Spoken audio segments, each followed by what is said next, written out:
guys, Mrs. Weekly here. So, as you can see, we got this new Promethean board, so I thought I'd give it a try and show you guys kind of the different things it has.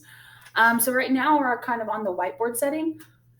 On your activity today, you're going to see a Google slide that has this picture on it, okay? So for you guys, you're going to be working on Google Slides. I just kind of took a screenshot and put it up here so I can kind of show my work over here, okay? So the directions are roll 2 dice, and these little dice, if you click on them and then go to the link, will give you some virtual dice to kind of work with, okay? I have some different dice that I'll be using, but feel free to use those, or you can just work on the problems. That's totally up to you. So read the directions first. There are some activities after this dice one to practice. Keep in mind, Thursday, we're going to have a quiz over graphing and substitution to solve systems of equations, okay? So you have 2 strategies that you're responsible for. So make sure that you're asking any questions, and I'll be happy to help you, okay? All right. So with this, I am going to go ahead with your activity on Google Slides. These little answers are going to be able to kind of drag and drop to wherever they belong. Again, since mine's a screenshot, I won't be able to drag and drop, but you guys are good at doing that. So at this point, I'm going to go ahead and pull up my dice, give them a spin. It looks like it's question number 4. So let me pull this back up. Question number 4. So I know it's pretty tiny on here. I'm going to kind of show my work on this side and make it a little bit bigger. So I'm going to slide this over a little bit. So at this point, if you don't have a piece of paper, I'd pause it, grab a piece of paper or a whiteboard so you can kind of follow along with me. This is just kind of a review of using that substitution method, okay? So if you need something, go grab it now. All right. So number 4 says negative 3x plus y equals negative 1 and 2x minus y equals negative 3. Okay, so at this point, I know I want to substitute, so I need to either solve for x or y, get one of those by itself. So when I'm looking at these, I'm kind of looking at every single term, right? I'm looking here, I'm looking here, looking here. Okay, well, y is already positive here, so I'm going to keep that in mind. That might be helpful. But y is negative here, and if I choose to do this one, then it's going to require me to divide by a negative to get y, a positive y. So I'm going to choose to solve this top one for y equals in order to substitute. So in order to do that, I want to get y by itself. So I want to leave that there. So I need to take care of this minus 3x. So I'm going to add 3x, and I'm going to kind of come over here. So these ended up canceling, leaving me with y equals, and I'm going to, these aren't like terms, this negative 1 and this positive 3x. Okay, they don't have both x's or no x's, so they're not like terms. So I'm going to leave that 3x first because it's positive, and then I still have that minus 1. Okay, so now I'm looking at this equation and this equation. Okay, all I did was solve this one to be a y equals. Now for substitution,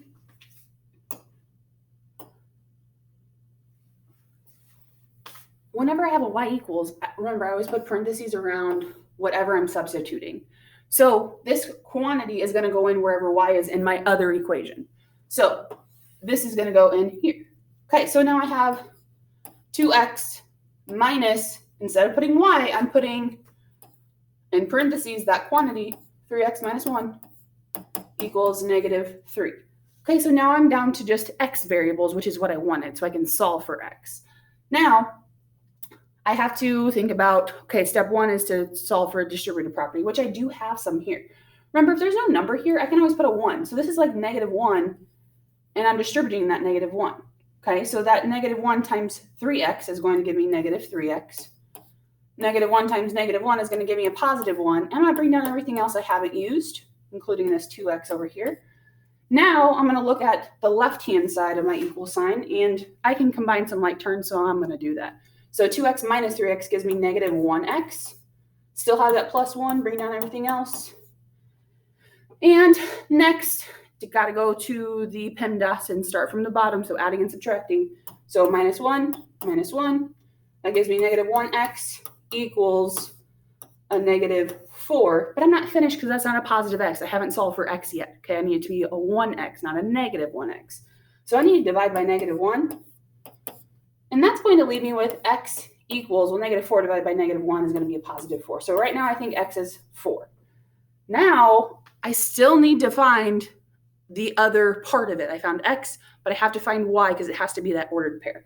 So when I have x, I got to go to my next part, and that is solving for y. So I have to use this x value that I found to solve for y. So I'm going back to one of my original equations, one of these two, not the one that I solved for, because there could potentially have been a mistake there. So I need to go back to the original. And I'm going to choose this one, the top one, because y is positive. It doesn't really matter which one you choose. You guys are good at solving either way. So I'm going to write that negative 3, and it says times x. So x, I'm substituting in 4 because my goal is to find out what y is now.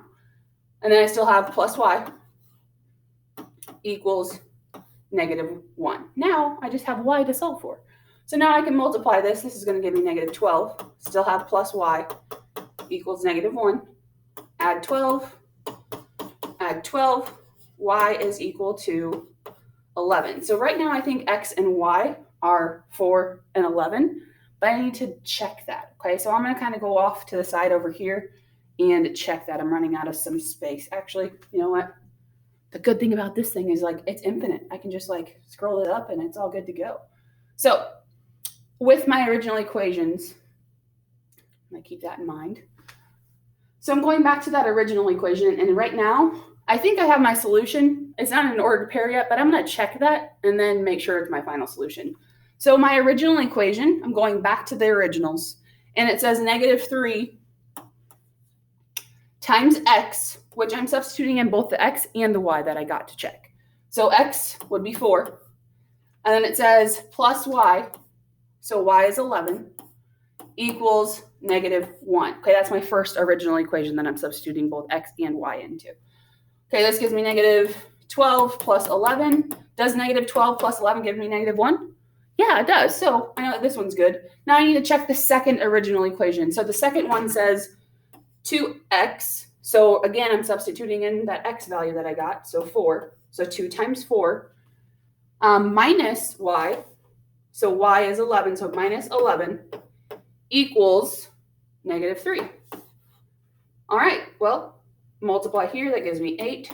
Does 8 minus 11 give me negative 3? Yeah, it does. So as long as it checks out in both equations, then you're good. So your final solution here would be the ordered pair. Remember, it's x then y. 4, 11.